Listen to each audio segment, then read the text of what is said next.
तो लोग ये बताइए कि क्या करेंगे, क्या करना था जब एसेंट रिएक्शन। चलिए बिना टाइम वेस्ट करते हुए शुरुआत करते हैं विद एसेंट।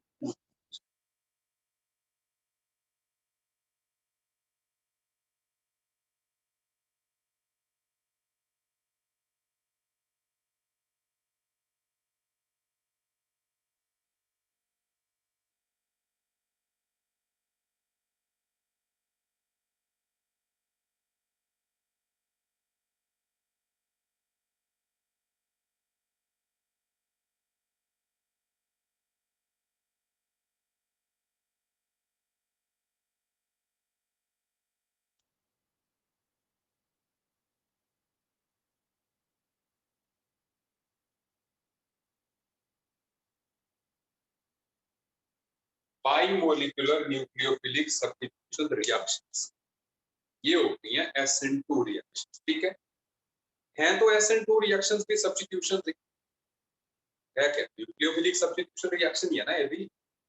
पहले हमने SN1 पढ़ी, अब SN2 पढ़ रहे। ठीक है, तो मतलब मोटे मोटे तौर पे जो है एक ही तरह की है, लेकिन डिफरेंस डिफरेंस जो है आपको मैकेनिज्म में पता चले। जैसे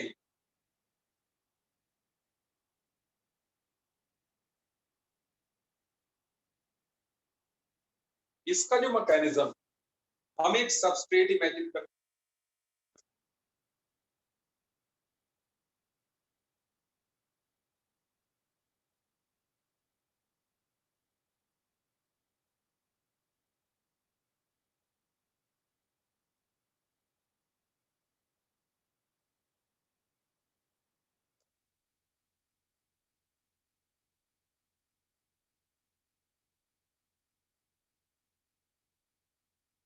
सबसे पहले क्या आप ये स्ट्रक्चर देख रहे हैं, इसमें ये हाइड्रोजन है, ये ड्यूटेरियम है, ये ट्रिटियम। सबको क्लियर है? मेरी आवाज सबको क्लियर आ रही है? कम तो नहीं आ रही है मेरी आवाज? किसी को कम आ रही है? बिल्कुल एकदम। चलो बहुत बढ़िया, अब सुने मेरी बात, अब सुनिए। अब इसमें है क्या, ये लिविंग ग्रुप है, एक्स लिविंग ग्रुप है। ये कोई भी एल्काइल एलाइड हो गया, हेलो एल्केन ही हो गई है। ये तो आइसोटोप्स ही है ना, ट्रिटियम ड्यूटेरियम एंड हाइड्रोजन। दिखाने के लिए मैंने आइसोटोप्स यूज किया, आप चारों हाइड्रोजन भी इमेजिन कर सकते हैं ना। CH3Cl, CH3, 3 हाइड्रोजन, Cl है ना, दिखाई दे। अब सुन, अब क्या होता है, आप जानते हैं ये हैलोजन डेल्टा नेगेटिव है और ये कार्बन डेल्टा पॉजिटिव। ठीक है, क्योंकि मैंने 1 डिग्री एल्काइल हैलाइड लिया है, हेलो एल्केन लिया है, ऐसे में आप जानते हैं अपने आप कार्बोकेटायन बनाने में इंटरेस्टेड नहीं रहते, क्योंकि जो 3 डिग्री कार्बोकेटायन होता है वो सबसे स्टेबल होता है, और जो मिथाइल कार्बोकेटायन होता है वो सबसे अनस्टेबल होता है, हाइड्रोकार्बन। तो इसका कार्बोकेटायन सबसे अनस्टेबल, ऐसे में ये कार्बोकेटायन नहीं बनाता है। तो होता क्या है, जो न्यूक्लियोफाइल, देखो यहाँ मैंने न्यूक्लियोफाइल इधर बना, जो न्यूक्लियोफाइल है ना वो इधर से नहीं आता, क्योंकि अगर न्यूक्लियोफाइल इधर से आएगा तो इस लीविंग ग्रुप का नेगेटिव चार्ज से उसको रिपल्शन। सो इसलिए जो न्यूक्लियोफाइल है वो बैक साइड से अटैक करता है इसमें, और बैक साइड से ऐसे कार्बन पे अटैक किया और लीविंग ग्रुप को निकालने। क्या आपको मेरी कहानी समझ में आ रही है? मैं कह रहा हूँ कि न्यूक्लियोफाइल कार्बन पे टेट्राहेड्रल है ना, तो बैक साइड से अटैक करेगा ऐसे। ठीक है, और लीविंग ग्रुप जो है निकलने लगे। Are you getting? तो ये एक ट्रांजिशन स्टेट से होके एक्स का बॉन्ड स्ट्रॉन्ग नहीं होगा सृष्टि जी, क्योंकि एक्स एक लिविंग ग्रुप है। तो लिविंग ग्रुप वो ही अच्छा होता है जो आसानी से छूट जाता है, तो इसका कार्बन और लिविंग ग्रुप का बॉन्ड हमेशा वीक भी होता है कार्बन और न्यूक्लियोसाइड के बॉन्ड से, तभी ये रिएक्शन हो। Is it okay? तभी ये रिएक्शन जो है हो, मैंने कहा एक्स यहाँ पे लीविंग ग्रुप है। तो जब ये ऐसा होगा बेटा, आप यहाँ पर क्योंकि एक स्टेज ऐसी आएगी कि हमारा जो कार्बन है वो कैटायन नहीं बना रहा। सुनते जाइए। सो इस पीडी में दिखाता हूँ।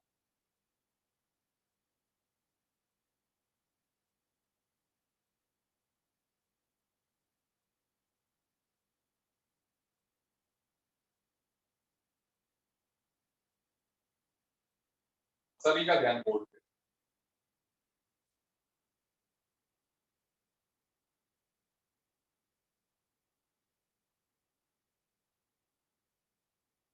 बहुत जरूरी मैकेनिज्म सुनो। अब ध्यान दीजिए, देखो एक डायग्राम मैंने, इस डॉटेड लाइन को पहले देखो।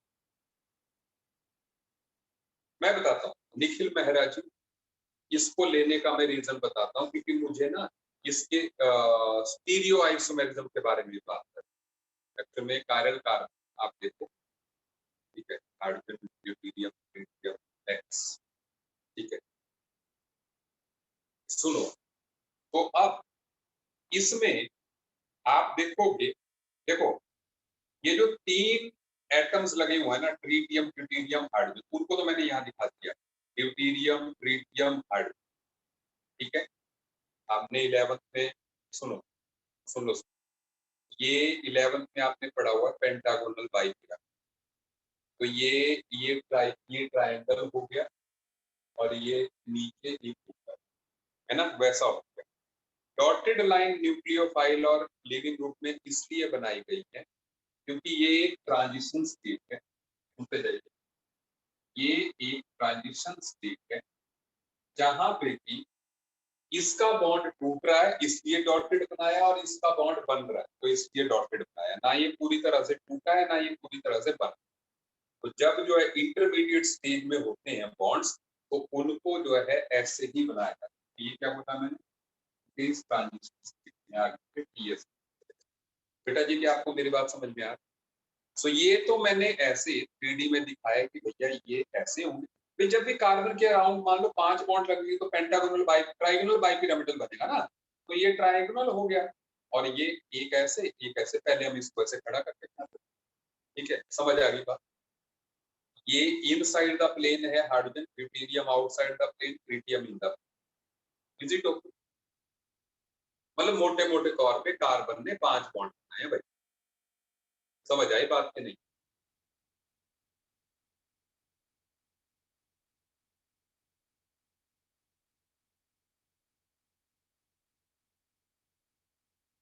प्रज्ञा कौर कह रही है कि बल्कि सर कब पढ़ाए। बल्कि सर जो है वो हमें बता के नहीं गए कि वो पढ़ाएंगे कब। बट बाय द वे मुझे ये बताओ कि जो नई मैम है वो कैसा पढ़ा। मुझे तो उनका रिव्यू भी और उनके पढ़ाने का स्टाइल भी बहुत बढ़िया लग रहा है, जो मुझे बच्चे रिस्पॉन्स दे रहे हैं, ठीक है। She is quite sincere in taking the classes, है ना। आप बताओ कैसा लग रहा है आपको?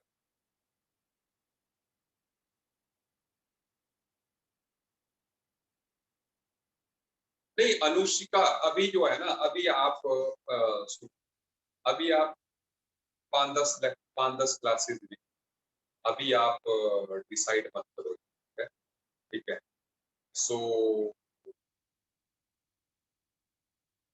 अभी क्लासेस देने, और अगर नहीं होगा सो फिनिक्स में तो हमेशा बेस्ट टीचर ही हो, आप चिंता मत, ठीक है। फिनिक्स में हमेशा बेस्ट टीचर, ठीक है। हाँ, रक्षित मिश्रा है सर, सत्यम सर, ठीक है। सो अभी आपको कौन सर पढ़ा रहे हैं?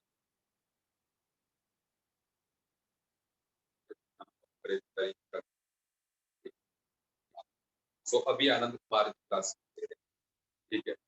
हाँ देखो, कृष्णल कह रहा है कि आनंद कुमार को करना, ठीक है। सो होता क्या है, देखो बेटा जी, आप ये बात समझ जाइए, जब भी किसी टीचर की कंप्लेंट आती है और वो आप ही लोग करते हैं, सुन लीजिए, जब भी कंप्लेंट आती है आप ही लोग कंप्लेंट करते हैं, तो तब तब जो है हमें टीचर्स को चेंज करना, हम डेलिबरेटली नहीं करते, ठीक है, हम जानबूझ के नहीं करते, लेकिन हम चाहते हैं, ठीक है ना। अब लोग जो है कंप्लेंट कर रहे थे तो हमें कुछ टीचर्स जो है चेंज करने पड़े, ठीक है। सो इसलिए जो है इट इज ऑलवेज फॉर आपके अच्छे के, ठीक है।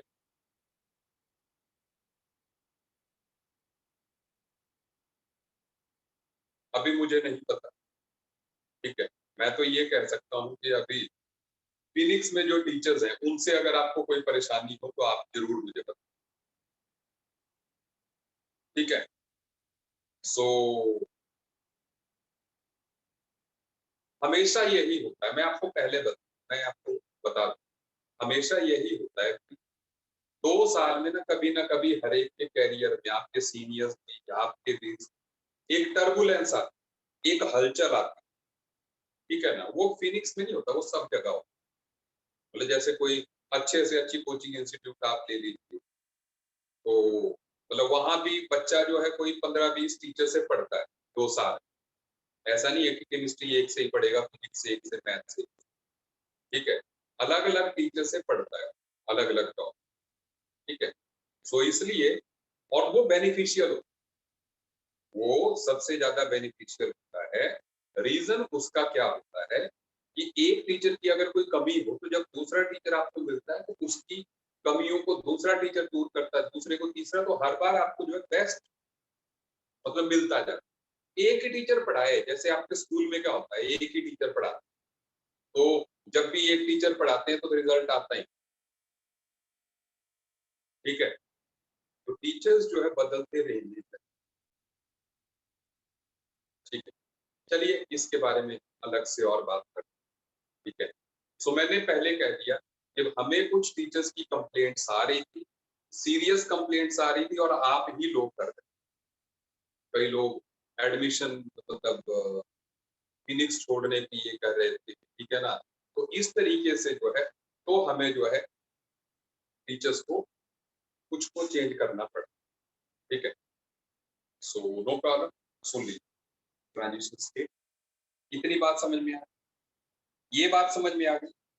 मतलब इसमें बेटा जी आपने ये देखना है कि न्यूक्लियोफाइल जो है आ रहा है और लीविंग ग्रुप जा रहा है, तो उनके बीच की स्टेट ये है ट्रांजिशन स्टेट।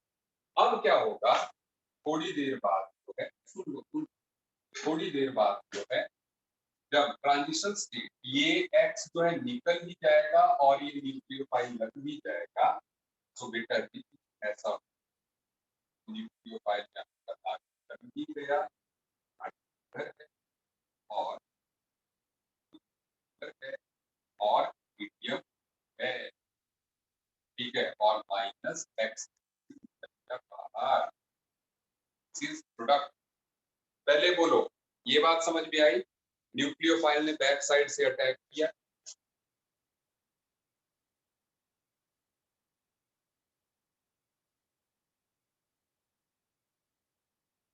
ठीक है। न्यूक्लियोफाइल ने बैक साइड से अटैक किया, फिर लिविंग ग्रुप के बिल्कुल 180 डिग्री से अटैक किया, और फिर ट्रांजिशन स्टेट ये है, और फिर न्यूक्लियोफाइल लग गया, लिविंग ग्रुप इधर से निकल चुका है ना। क्या आपको ये बात समझ में आई सबको, मेडिकल वालों को खास तौर पे, नॉन मेडिकल तो मेरी इससे जो है बाकी लैंग्वेज से, बेस से, ठीक है ना। मेडिकल वाले बच्चों को मेरी बात समझ में आई कि नहीं, समझ में आ रही, ठीक है। सुनते जाओ। अनुपम खरे जी, अब 50% की बात यहाँ पे नहीं होती है, ये SN2 मैकेनिज्म, ये नया मैकेनिज्म, ये SN1 नहीं है, वहां पे ग्रेटर देन 50%, ठीक है। अच्छा, आदित्य सिंह कह रहा है कि बल्कि सर तो बहुत अच्छा पढ़ाते थे, लेकिन फिर उनको, और आदित्य जी देखो, मैं आपके जवाब जो है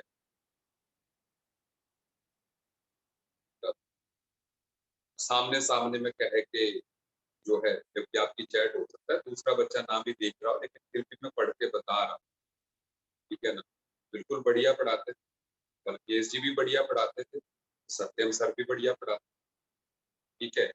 इसीलिए तो फिनिक्स में, अगर अच्छे नहीं पढ़ाते तो फिनिक्स में नहीं हो, ठीक है। सो अब बात ये आती है कि उनको चेंज क्यों, ठीक है।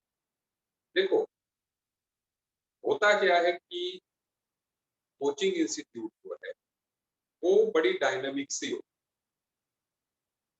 डायनामिक मतलब जैसे आप एक बात समझ, मान लो आप में से जो है, आप लोगों ने आईआईटी कर ली,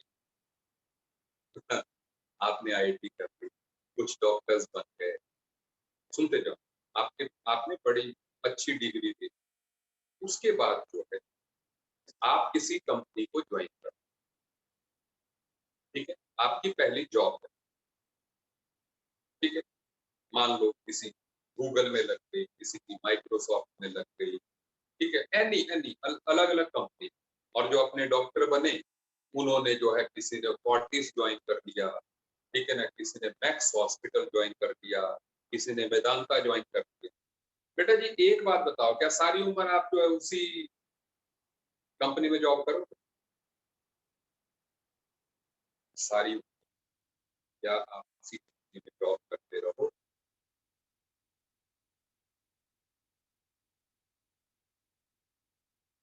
मैं देख रहा हूँ आपके रिस्पॉन्सेस,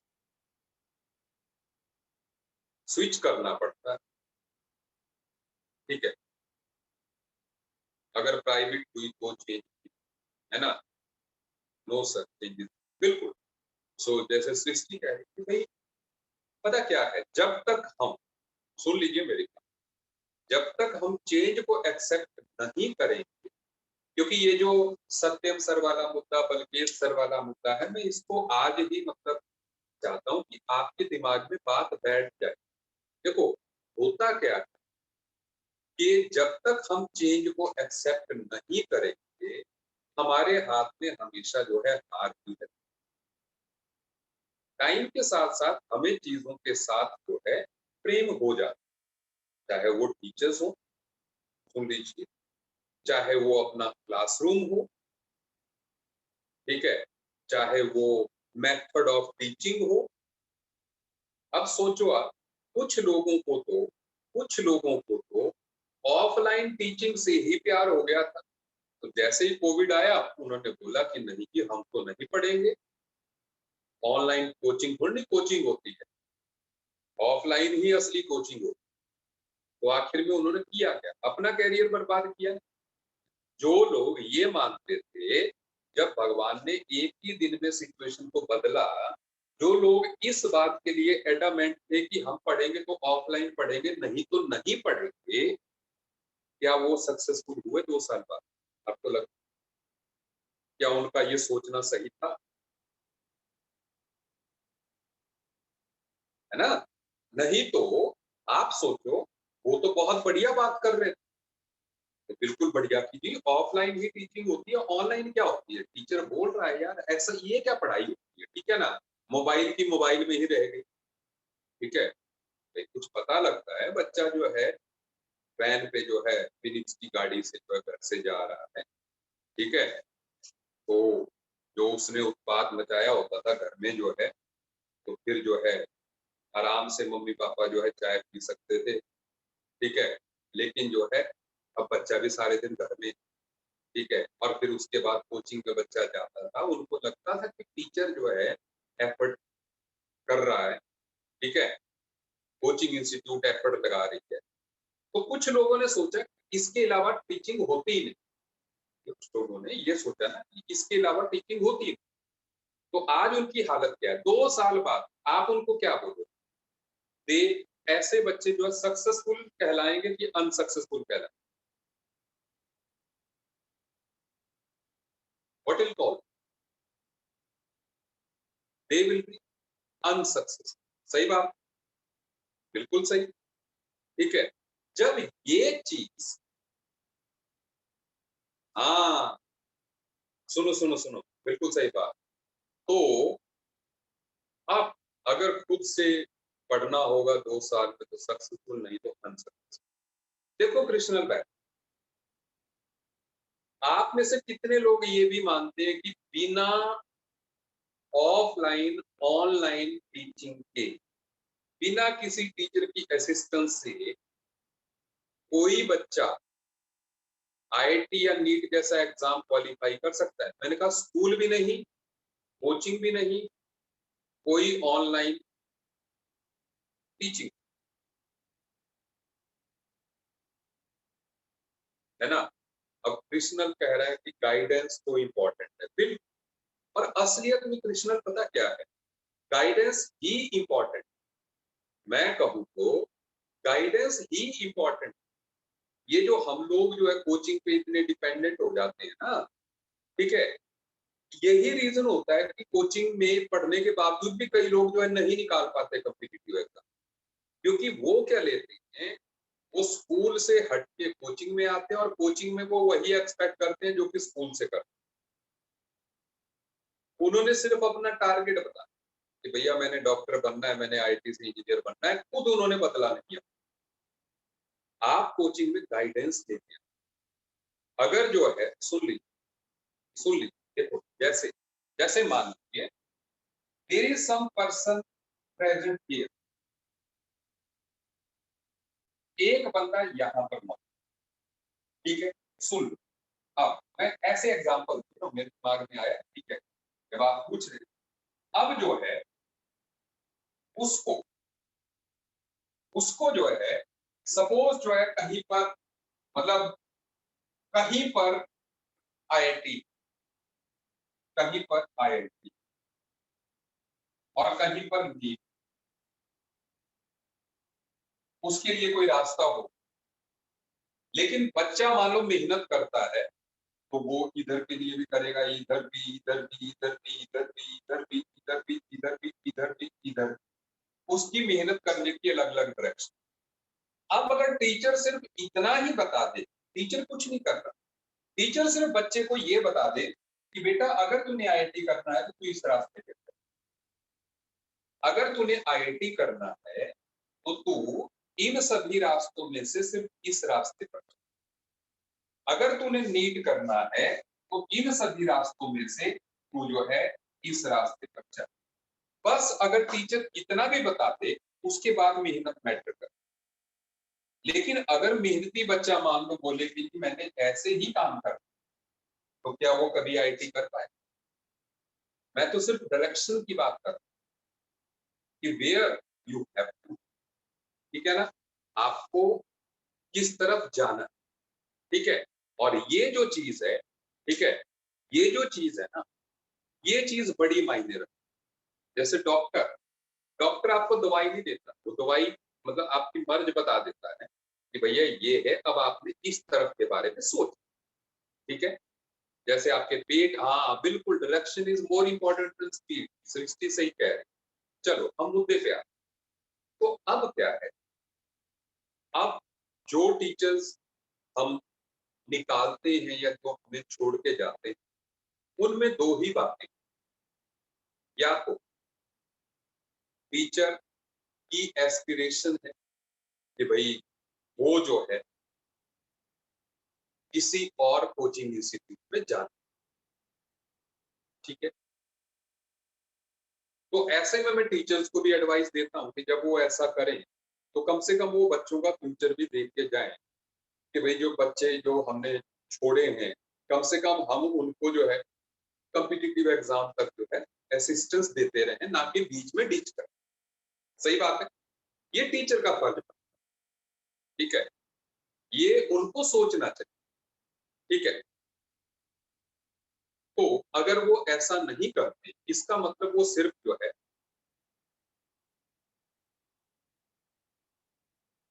हाँ, ये कह रहा है कि मुझे अनंत सत्यम सर का समझ नहीं आता, लेकिन कहानी कभी, बिल्कुल, काफी लोगों ने नहीं कहा, लेकिन काफी लोगों ने कहा भी, आप में से ही लोगों ने कहा, ठीक है। तो इसलिए जो है, और you are better, this is, ठीक है। और इसके बाद दूसरा कई बार क्या होता है कि कोई टीचर, सुन लीजिए, कोई टीचर जो है पढ़ा बहुत अच्छा रहा हो, उसका स्टूडेंट्स पे होल्ड भी बहुत अच्छा हो, ठीक है, लेकिन उसके पढ़ाने से जो कोचिंग इंस्टीट्यूट को रिजल्ट चाहिए होता है वो टीचर वो नहीं ला पाता। सो अल्टीमेट कई बार ऐसे टीचर जो है कोचिंग इंस्टीट्यूट पे बोझ बन जाते और वो एक टफ डिसीजन होता है आपको अपने हीरो टीचर को निकालना, ठीक है।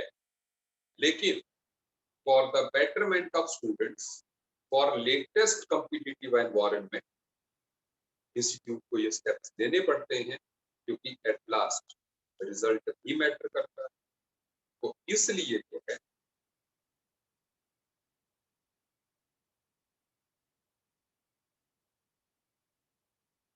मैंने क्या कहा, मैं पढ़ाने की बात ही नहीं कर रहा हूँ, मैं रिजल्ट की बात कर रहा हूँ।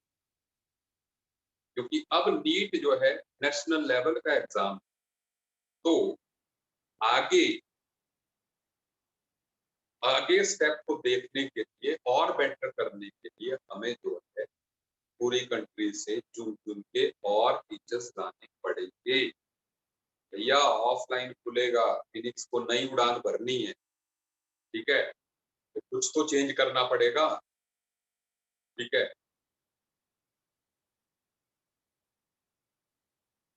रक्षित कह रहा है ऑफलाइन कब स्टार्ट, ऑफलाइन काफी स्कूल तो खुल गए हैं। आप में से कितने लोग स्कूल जाते आप में से कितने लोग स्कूल जाते हाउ मेनी ऑफ,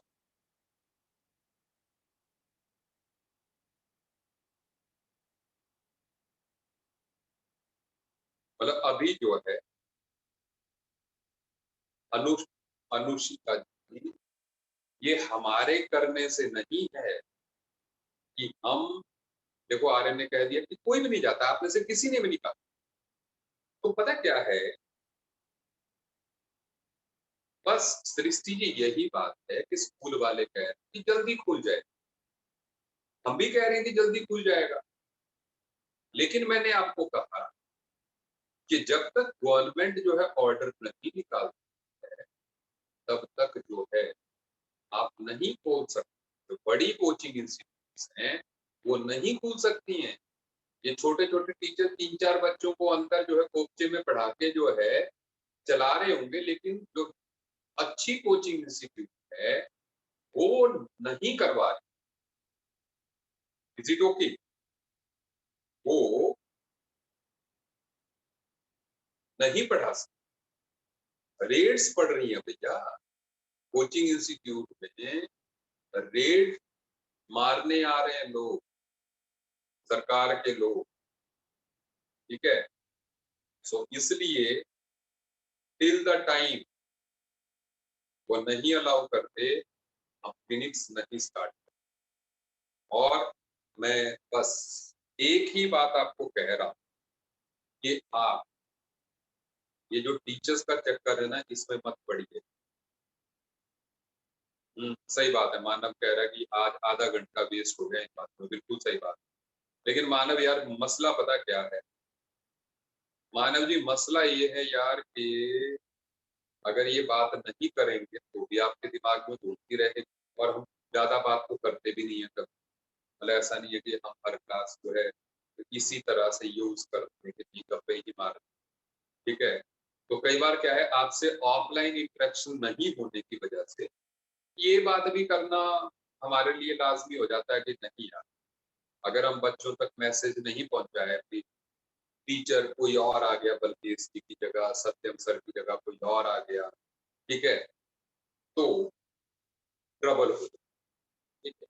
और टीचर्स ऐसे नहीं जाते, मैं आपको बता रहा हूँ, टीचर्स कोई टीचर बता के चला जाएगा सर मैं 1.5 महीने बाद आऊँ, कोई टीचर बोल देगा सर मेरी नानी बीमार, तो मेरे को जाना ही पड़ेगा, मेरी फैमिली में, इज इट ओके? तो मतलब अजीब अजीब रीजन देख के जो है टीचर चले जाते, बस ठीक,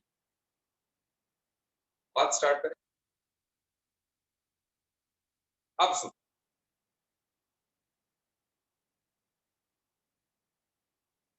अब हम बात करते हैं, देखो अगर आप रिएक्टेंट और प्रोडक्ट को बेटा जी देखोगे तो आपको ये मिलेगा कि जो प्रोडक्ट है वो इन्वर्टेड। इन्वर्टेड मतलब इसमें एक्स किस तरफ लगा है, इसमें एक्स किस तरफ है, it is on right hand side, जबकि इसमें न्यूक्लियोफाइल कहाँ है, लेफ्ट हैंड साइड। तो हाँ, मिरर इमेज, जैसे आप देखा होगा आपने, जैसे बरसात के दिनों में होता है ना छाता, मान लो आपने इधर से छाता पकड़ रखा है न्यूक्लियोफाइल की तरफ से, तो जैसे हवा लगती है तो छाता पलट जाता है, ऐसे पलटता है, सही बात है। तो वैसे ही ये पलट गया है मॉल, सही बात है। So this phenomena is called umbrella. क्या बोलते हैं इसको, अम्ब्रेला।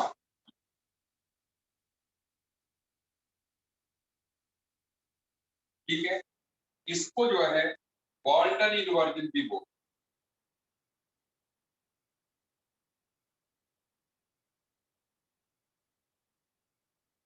ठीक है, मतलब अगर रिएक्टेंट जो है आर कॉन्फ़िगरेशन है तो प्रोडक्ट की एस हो जाए। ठीक है, सो इसको, इस फिनोमिना को हम बोलते हैं, इस phenomena, this is called inversion of configuration.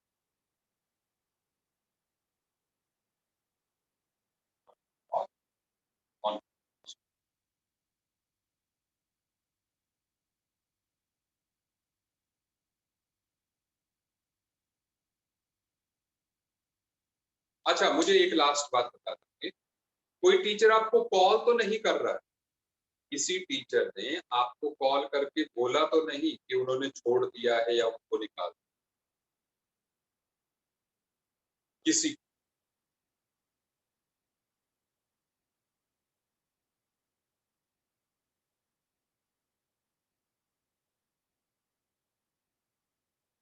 मैं देख रहा हूँ आपके इस, ठीक, चलिए आगे बढ़। अब सुनिए, तो ये बात आपको समझ में आ गई, और जो है ये भी umbrella effect, वॉल्टन inversion, inversion of configuration भी आपको जो है समझ में आ गई होगी। आ गई कि नहीं, आ गई कि नहीं आई? ठीक है, अब सुन, देखो बेटा जी, एक बात का ध्यान रखिए, ये जो ट्रांजिशन स्टेट है ना, ये कोई स्टेप नहीं, it is not a step, मतलब ये दो स्टेप की नहीं है, ये एक ही स्टेप है। ये सिर्फ स्लो मोशन में दिखाया गया है कि हीरो यहाँ आया और जो विलेन को बाहर फेंक, तो उसका स्लो मोशन का ये है बीच का, otherwise this is single step, this is single step. ठीक है, तो ये ही स्लो स्टेप है, ये ही आरडीएस। ठीक है, तो मतलब पहली बात तो ये होगी कि अपनी एसएन टू रिएक्शन जो है वो सिंगल स्टेप रिएक्शन,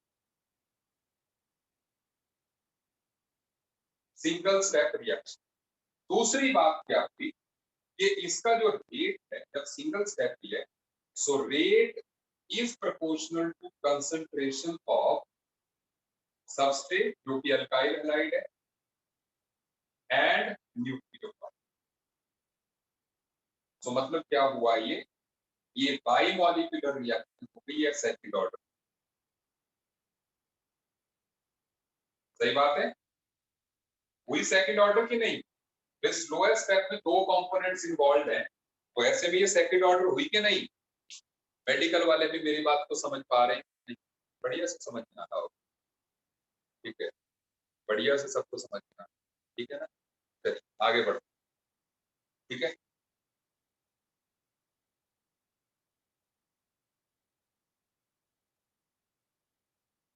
अब अच्छा, अब कुछ जो है और बात इसके बारे में, ये देखो इसका ग्राफ भी अगर मैं बताऊं, इसका जो ग्राफ रहेगा वो ऐसे रहेगा, मतलब ये पोटेंशियल एनर्जी एंड ये रिएक्शन कोऑर्डिनेट,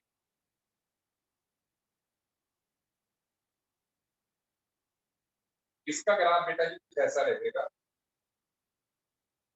ऐसे, मतलब ये एल्काइल हैलाइड प्लस न्यूक्लियोफाइल है यहाँ पर, और यहाँ पर प्रोडक्ट बन गया न्यूक्लियोफाइल के साथ प्लस एक्स।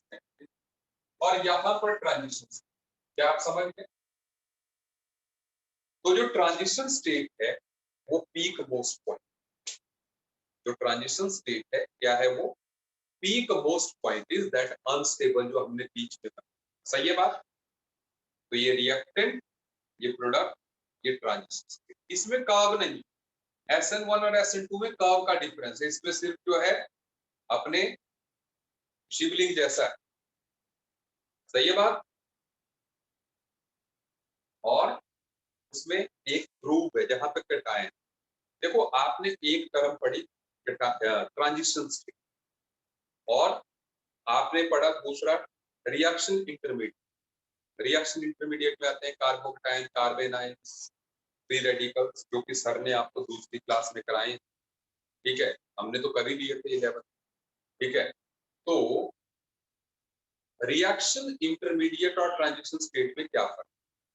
सबसे बड़ा फर्क तो ये है कि रिएक्शन इंटरमीडिएट जो है एक्सपेरिमेंटली वेरीफाइड है कि वो एग्जिस्ट करता है, जबकि ट्रांजिशन स्टेट जो है एक हाइपोथेटिकल स्ट्रक्चर, कि मतलब वो बॉन्ड टूट रहा है, वो बन रहा है ऐसे। ठीक है, मतलब वो एक्सपेरिमेंटली वेरीफाइड नहीं, वो सिर्फ सोचा गया कि हाँ यार ऐसे होगा।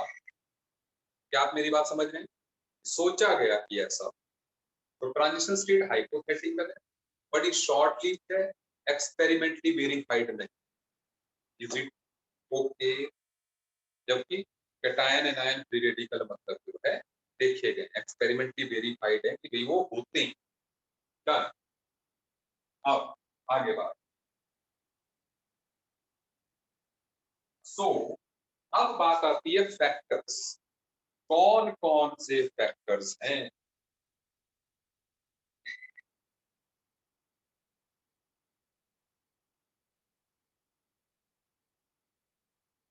सो अफेक्ट करने वाले फैक्टर जो कि SN2 को करते हैं, सबसे पहले सबस्ट्रेट।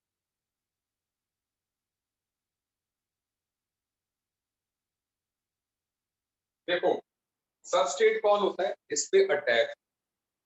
बेटा जी यहाँ पर सबसे बड़ी चीज जो मायने रखती है सबस्ट्रेट, वो स्टेरिक हिंड्रेंस है।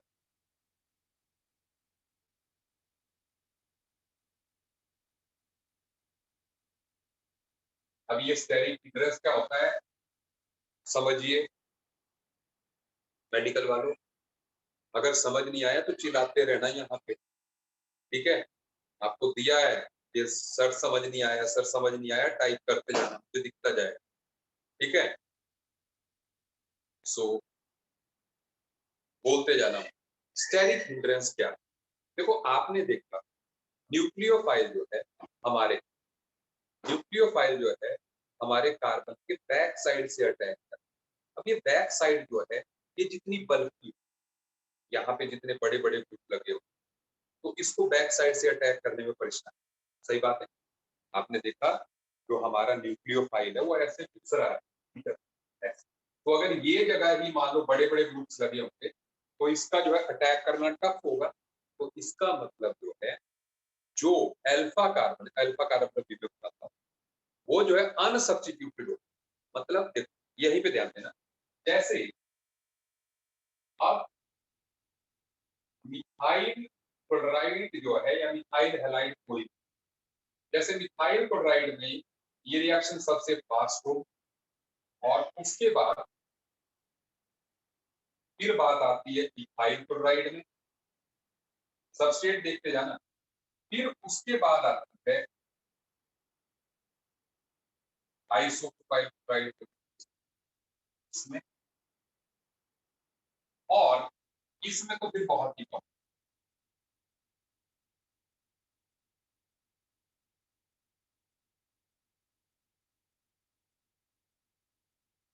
और क्यों हुई आप देखो, मैंने कहा कि न्यूक्लियोफाइल को इधर से अटैक कर, यहां से करना है ना, ये ऐसे है ना कि इस तरीके का। तो अगर मैं यहाँ पर मान लो बड़े बड़े ग्रुप लगा दूं, इधर भी बड़ा ग्रुप, इधर भी बड़ा ग्रुप, इधर भी बड़ा ग्रुप, तो यहाँ पर अटैक करना इसका टफ हो जाएगा, ऐसे जो अटैक करना टफ हो जाएगा। तो इसलिए यहाँ छोटे छोटे ग्रुप है, न्यूक्लियोफाइल का अटैक करना आसान। यहाँ एक बड़ा ग्रुप था, यहाँ पर दो बड़े भाग, यहाँ तो बैक साइड ब्लॉक ही कर, तो लगभग ये SN2 के लिए अनरिएक्टिव है। Is it okay? ये लीस्ट रिएक्टिव ये है। क्या बेटा जी आपको मेरी बात समझ आए? तो ये 1 डिग्री है, ठीक है,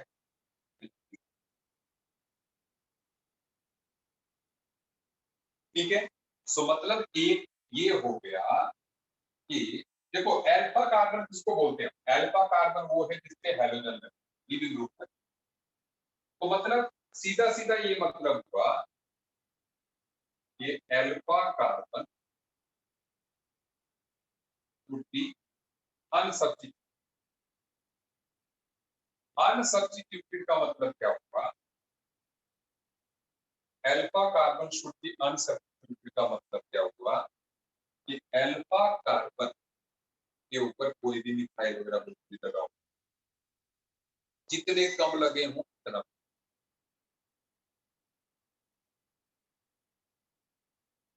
इज इट ओके?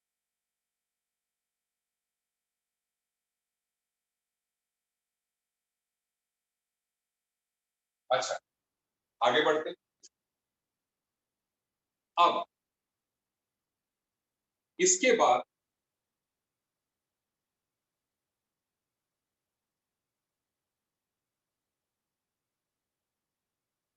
न्यूक्लियो, सबसे पहली बात यहां पर न्यूक्लियोफाइल स्ट्रॉन्ग होना चाहिए, एनायनिक होना, तो नेगेटिवली चार्ज। क्योंकि आप जान रहे थे पिछली SN1 में हमें बेकार सा न्यूक्लियोफाइल चाहिए। क्यों? क्योंकि न्यूक्लियोफाइल का रेट डिटरमाइनिंग स्टेप में कोई रोल ही नहीं। लेकिन इसमें क्या है? इसमें न्यूक्लियोफाइल का रोल है ना? इसमें क्या है?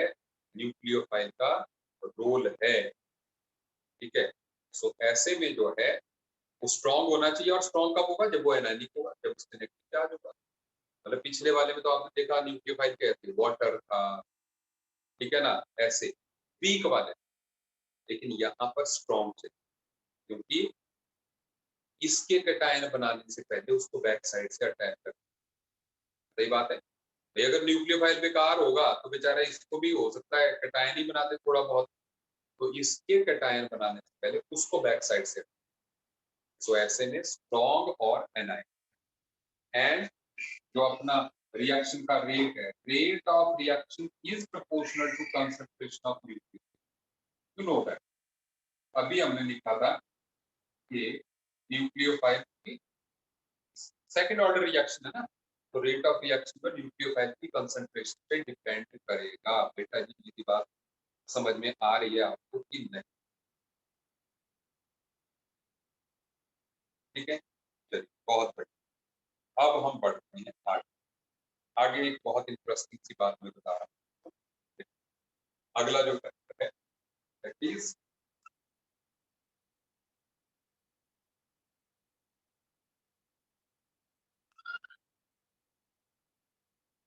The third factor is solvent.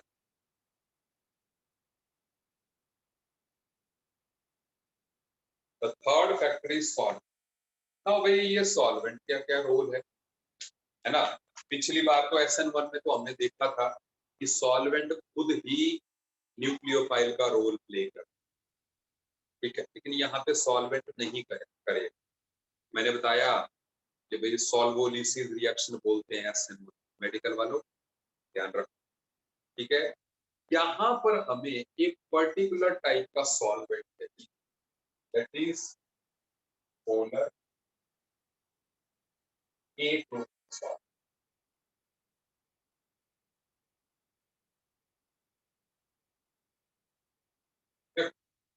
Polar aprotic solvent का क्या रोल? पहले इसका पोलर एप्रोटिक का मैं एग्जांपल दे दूं। जैसे मैं एग्जांपल लिखूं पोलर एप्रोटिक का, तो ये है जी एसीटोन।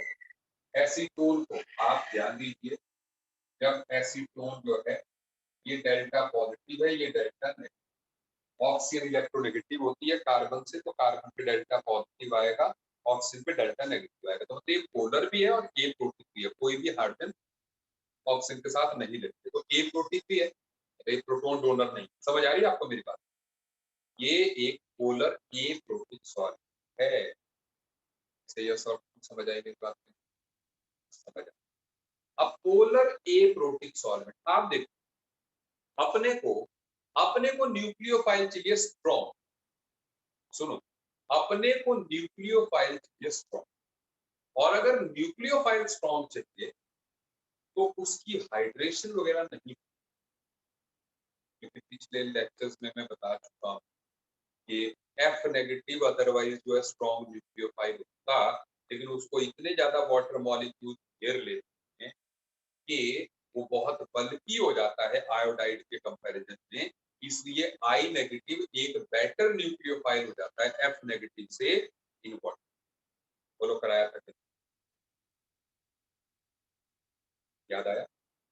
तो अदरवाइज तो एच आई एक स्ट्रॉन्ग एसिड है, तो आई नेगेटिव वीकेस्ट बेस होना चाहिए।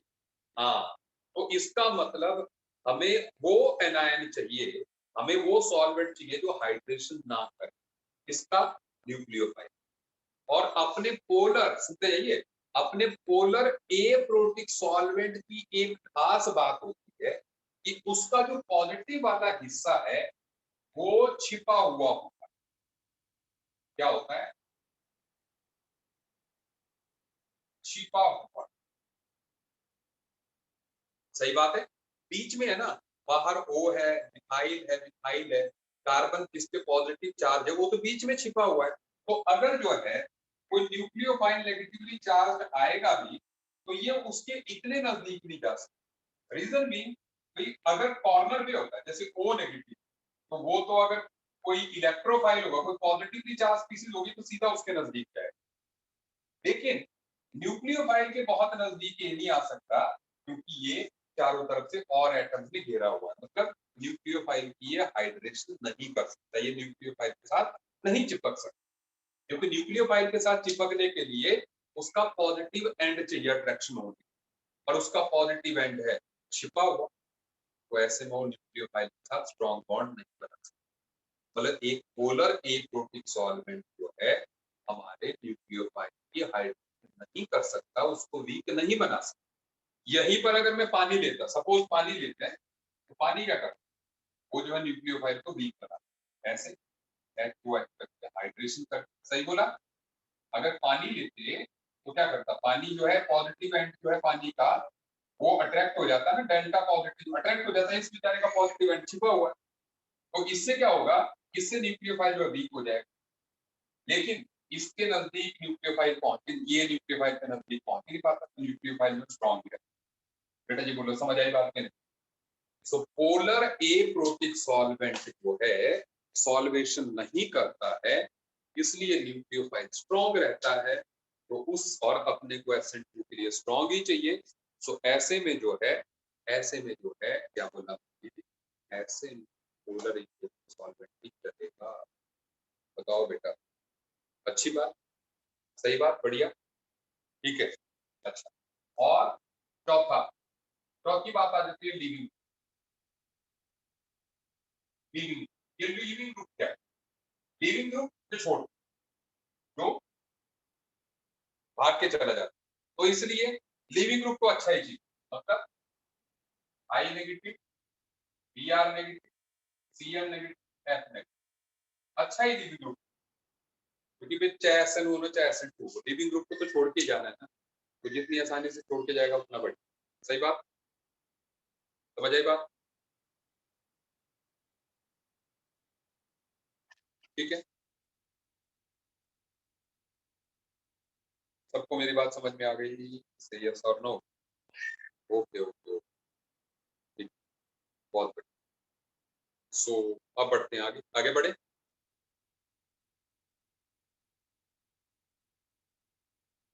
चलिए एग्जाम्पल देखते हैं। अब हम एग्जाम्पल,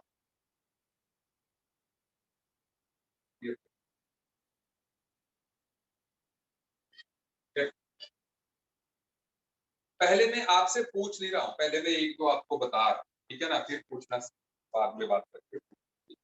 ठीक है। पहले मैं ऐसे नॉर्मल जो है एग्जाम्पल कि भी SN2 को कैसे, पहला एग्जाम्पल SN2 का, जैसे मान लो इथाइल क्लोराइड किया और यहाँ पे क्या एक्वस, ठीक है, यहाँ पर जो है हमने एक्वस KOH किया। अभी KOH क्या करेगा, KOH जो है पानी में क्या करेगा, OH न्यूक्लियोफाइल करेगा, जो कि एक स्ट्रॉन्ग न्यूक्लियोफाइल, और जब भी स्ट्रॉन्ग न्यूक्लियोफाइल आएगा बस एसिड, तो हम इस CH और KCl हो जाएगा, एक और Cl। क्या आपको समझ आई कि acid reaction,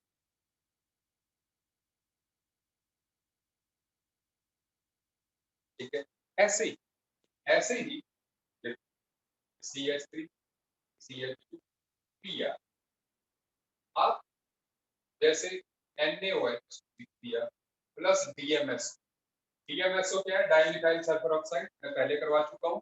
again OH negative एक स्ट्रॉन्ग न्यूक्लियोफाइल है, आप इसके जानते हैं NaOH एक बेस होता है ना, किसमें जाएगा Na positive plus OH negative, जो कि एक स्ट्रॉन्ग बेस है, स्ट्रॉन्ग न्यूक्लियोफाइल है, तो इसलिए BSN2 ही दिखा, CH3 देगा। अभी इनमें कायरल कार्बन नहीं, इसकी बस स्टीरियोकेमिस्ट्री की बात करता है, ठीक है ना। अभी नॉर्मल एग्जांपल लेते हैं, ठीक है, सुनते जाइए। अच्छा सुनिए, अब एक बात और,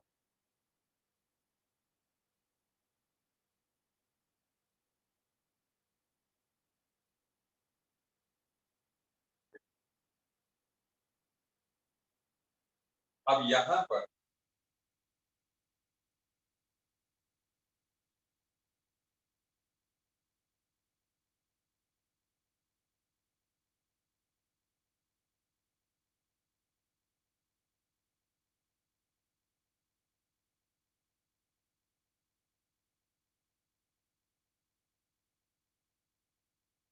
अब आप बोल रहे हो रिएक्शन तो सेम हो रही थी, क्यों बार बार बात क्यों कर, बार इसलिए कर रहा हूँ। एक चीज आपको थर्ड एग्जांपल में एक और दे, यहाँ पर कैटायन नहीं बनता, SN2 में क्या होता है, कैटायन नहीं बनता है, लिख के रख, जब कैटायन नहीं बना तो रीअरेंजमेंट भी नहीं करा। अब अपने को देखना क्या, अपने को देखना क्या भाई, SN1 कराएं SN2 कराएं, हाँ DMSO is dimethyl sulphur oxide, ठीक है। सुनो बेटा जी, अब ध्यान, नहीं तो क्या होता अगर SN1 होती, हम Br को हटाते, हम Br को हटाते, यहाँ कैटायन बनाते, वो 1 डिग्री था, फिर रीअरेंज करा के 2 डिग्री बनाते, फिर जो है 3 डिग्री बनाते, फिर 3 डिग्री पे OH नेगेटिव का अटैक। अनुपम खरे ने बढ़िया सवाल पूछा कि सर कैसे पता चलेगा कि SN1 खड़ा है, यस। देखो अनुपम खरे, दो बात, पहली बात तो आपको ये देखनी है कि आपका एरो के ऊपर न्यूक्लियोफाइल कौन सा, अगर स्ट्रॉन्ग, ठीक है, तो SN2 का और फिर सबस्ट्रेट देखना है कि 1 डिग्री या 2 डिग्री एल्काइल हैलाइड है, मतलब जिस कार्बन पे हाइड्रोजन लगा है वो हिंडर्ड कम है, हिंडर्ड कम मतलब जैसे यहाँ पे कैटायन 1 डिग्री ही बना, ऑब्वियसली कैटायन नहीं बनाना है, सो अगर 1 डिग्री एल्काइल हैलाइड है, ठीक है, तो SN2 कंफर्म, ठीक है। तो SN1 कब होगा, अगर यहाँ पे 3 डिग्री होता और यहाँ पे सिर्फ पानी, तो SN2 है ना, ठीक है। इस टाइम पे आ रहे हैं बस, ओके, ठीक है, समझ आ रही है बात। दो चीजों का हिंट मैंने बताया, न्यूक्लियोफाइल देख लो, अगर स्ट्रॉन्ग है SN2 के बारे में, वीक है SN1 के, और सबस्ट्रेट, अगर सबस्ट्रेट 1 डिग्री है और साथ में भी हिंडर्ड नहीं है, ठीक है ना, तो जो है 1 डिग्री पक्का, ठीक है।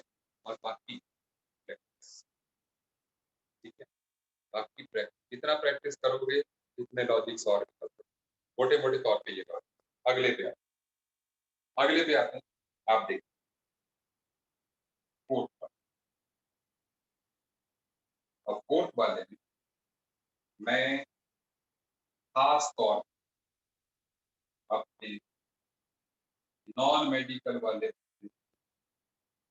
ये रिक्वायर, मेडिकल वालों के लिए भी सेम ही पकड़ ले, मेडिकल वाले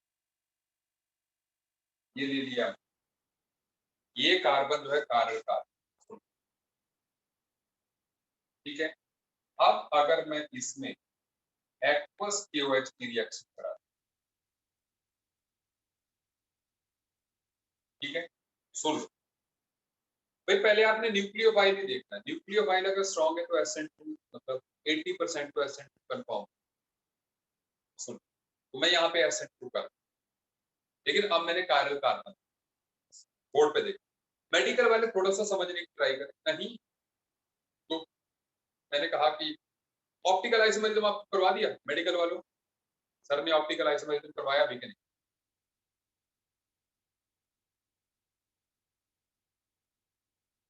चल रहा है, बस बस, तब तो ठीक है, तब तब अनुष्का कह रही है कि चल रहा है, सारे मेडिकल वाले क्लास लगा लेना सर की, ठीक है।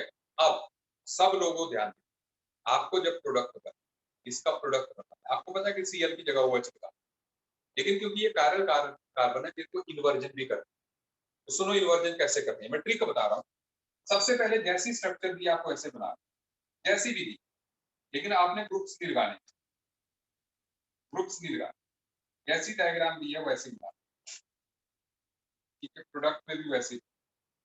अब क्या करना है, अगर 3D दी है, अब क्या करना है, जैसे अपने जो लीविंग ग्रुप है उसको किसी के साथ भी एक्सचेंज कर, जैसे मैं अभी सबसे आसान कर रहा हूँ, ये Cl और H को इधर कर दो, बाकी को इधर ही रहने। क्या आप मेरी बात समझ रहे? मैं स्टेप बता रहा हूँ, पहले अपने दिमाग में आप इनको एक्सचेंज कर दो, ऐसे कैसे, ऐसे Cl को इधर लगा दिया, H को इधर कर दिया, अब जहां पे Cl लगा है वहां पे OH, बस आपका विजिट होगी। आपने चाहे आप Cl को इसके साथ एक्सचेंज करें तब भी चलेगा, अगर आप मिथाइल को इधर Cl को इधर कर दें, Cl की जगह OH लगा दें, वो भी चलेगा, but not this is the, क्या आप मेरी बात समझ रहे हैं? और अगर मैं थोड़ा सा नॉन मेडिकल वालों के लिए बताऊं, देखो जैसे 1 2 3 4 प्रायोरिटी ऑर्डर, ठीक है ना, तो अभी अपनी कॉन्फ़िगरेशन क्या आ रही है, देखो अगर मैं अभी इसकी कॉन्फ़िगरेशन देखूं, ठीक है, तो एक इसकी जो कॉन्फ़िगरेशन इस टाइम पे आ रही है वो आ रही है आर, नहीं आर नहीं एस, कैसा, इट इज एस, एस आ रही है, तो जब ये एस आ रही है, सो इसको देखो, 1 2 2 3 और 4, तो ऐसे में आप इसको देखो, इसकी क्या है, क्लॉकवाइज आ रहा है, तो कॉन्फ़िगरेशन वर्ड आ गया। क्या आपको मेरी बात समझ में आई बेटा?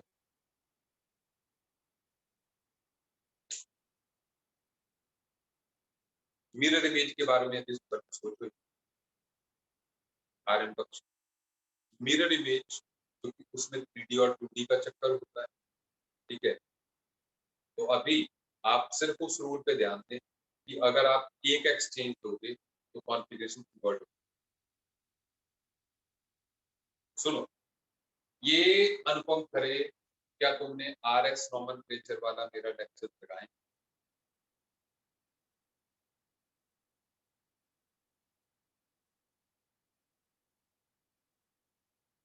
Have you attended?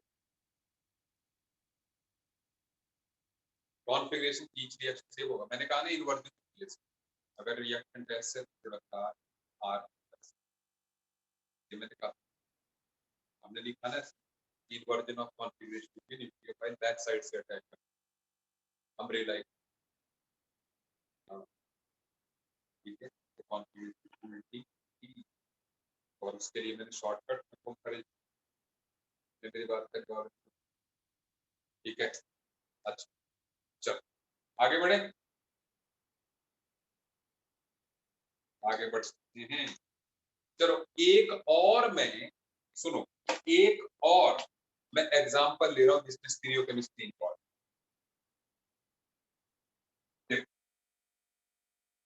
आप और बढ़िया सा एग्जांपल दे रहा हूँ।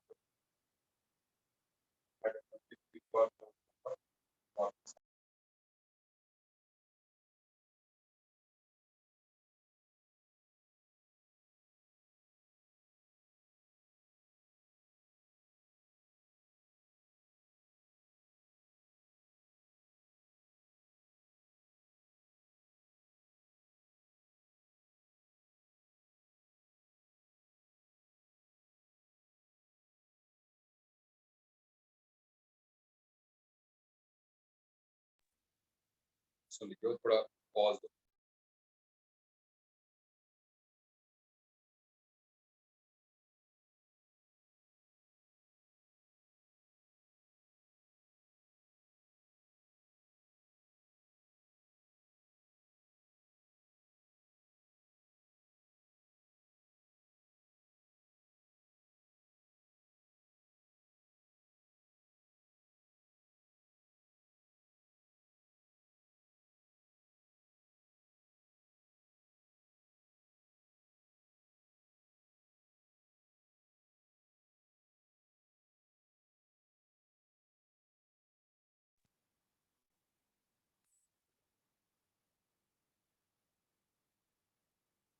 तो ऐसे ही कॉल आ गया। सुनो सब लोग ध्यान से फिर से सुनो। अगर मैं इसको पोटाशियम साइनाइड के साथ ट्रीट करता हूँ KCl, ठीक है, तो सुनते जाइए, KCl अपने को कौन सा न्यूक्लियोफाइल देगा? KCl देगा CN में। वॉइस कम आ रही है? अब वॉइस कम आ रही है?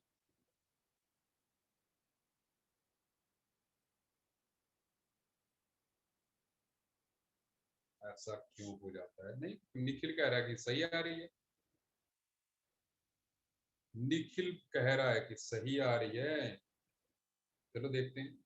अब आवाज सही आ रही है?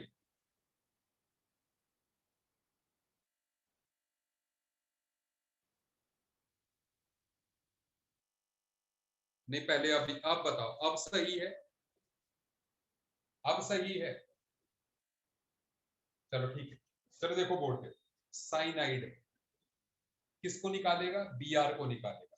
लेकिन मैंने कहा कि आपको जो है इन्वर्जन करनी, ये दोनों कारक कार्बन है, ये भी कारक कार्बन है और ये भी कारक कार्बन। सुनो, तो आपको करना क्या है? देखो यहाँ पे ध्यान से देखो, नीचे वाले कारक कार्बन पे तो कुछ नहीं हो रहा, वहां पे तो लिविंग ग्रुप है ही नहीं, उसको तो वैसे का वैसे सुन लो। लेकिन ऊपर वाले में हो रहा है। लेकिन बात ये है कि अगर Br इधर होता तो मैं आसानी से कर देता इसको। तो मैंने आपको रूल बता दिया, कोई बात नहीं। RS नॉमेनक्लेचर जो है मैंने कराया है। कब कराया मैंने RS नॉमेनक्लेचर? यार कराया मैंने ऑप्टिकल आइसोमेरिज्म में। ऑप्टिकल आइसोमेरिज्म कराया। अनुपम करेंगे 2 मिनट बाद बात कर। सुन लो, पहले मैं इसको करवा दूं। आप ब्रोमीन को किसी भी ग्रुप के साथ पहले एक्सचेंज कर, जैसे मैंने मिथाइल और ब्रोमीन को एक्सचेंज किया, ठीक है, और हाइड्रोजन इधर।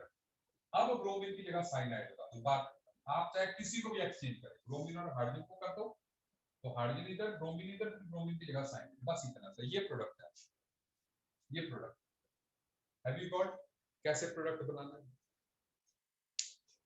भाई मेडिकल वालों को वैसे ऑप्टिकल आइसोमेरिज्म बहुत ज्यादा नहीं आता, लेकिन फिर भी आपको पता तो लग गया ना किस तरीके से बनाना है। आर्यन इसमें इन्वर्जन चेंज करनी है, रिटेंशन नहीं रखनी। इसमें हमने चेंज करनी है ना यार।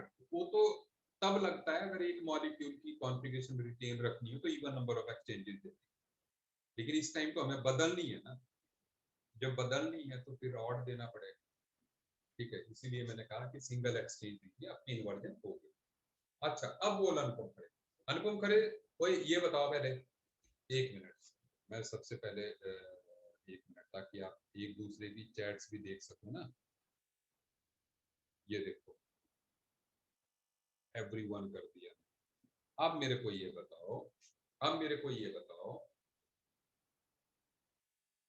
अनुपम खरे, RS नॉमेनक्लेचर बेटा जी हमने किया है कि नहीं किया है? बाकी लोग बताओ। कोऑर्डिनेट केमिस्ट्री में कराया भाई, अमरीश कौल ने यस कर दी। देख सही अनुभव करे, अब ढूंढ लेगा कंपाउंड्स में, ठीक है। आरएस नोमेनक्लेचर टॉपिक लिखे हैं मैंने, टॉपिक लिखा है कोऑर्डिनेशन कंपाउंड में, ढूंढ लेना ना अब, ठीक है। नहीं तो अपने अपने दोस्तों से तू कंफर्म करेगा, वो बता भी देंगे तेरे को, अपने दोस्तों से कंफर्म करेगा तो वो तेरे को बता भी देंगे कि किस दिन हुआ, ठीक है, डेट भी बता देंगे। डेट वेट है किसी के पास, कोई ज्ञानी पुरुष जो है बैठा हो जिसको डेटें भी याद होती?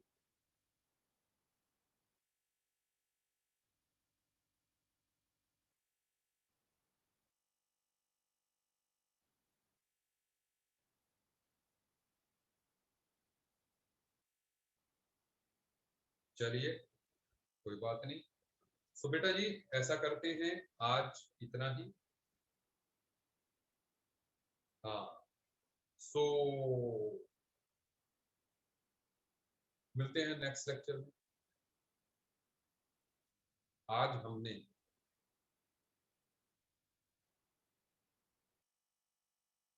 अरे यार फिजिक्स बेचारा क्या क्या करवाए, कितने रिवीजन करवाए। अभी मैं कुछ और चाहता हूँ कि आर के सर आपको कोई टॉपिक ही करवा दें पैरेलली जो है।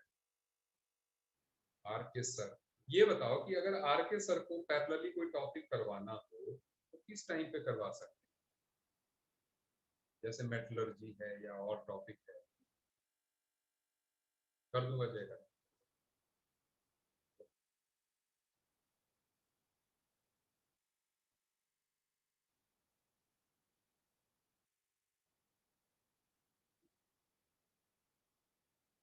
मेडिकल में पी ब्लॉक कंप्लीट नहीं हुआ है। अच्छा कोई बात नहीं अनुष्का, वो मैं आर के सर को बोल दूंगा, ठीक है ना, उनकी क्लास जो पी ब्लॉक की लगी कंप्लीट होगा, ठीक है। चलिए सो आज इतना ही करें, काफी कर लिया हमने SN2 रिएक्शन, ठीक है। पैकेज मिल गया सबको, पैकेज मिल गया सबको, जय करण भाई कर दूंगा, ठीक है।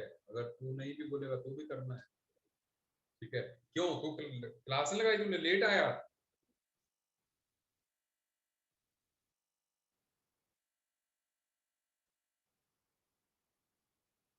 पैकेज प्रिंटेड सेंटर पर अवेलेबल हैं, आप आकर के जो है उनको ले ले, ठीक है। लेकिन पहले फोन कर देना कि आप आ रहे हो। आर के सर ने अपना न्यू चैनल खोला है यूट्यूब पर, कौन सा चैनल खोला आर के सर ने?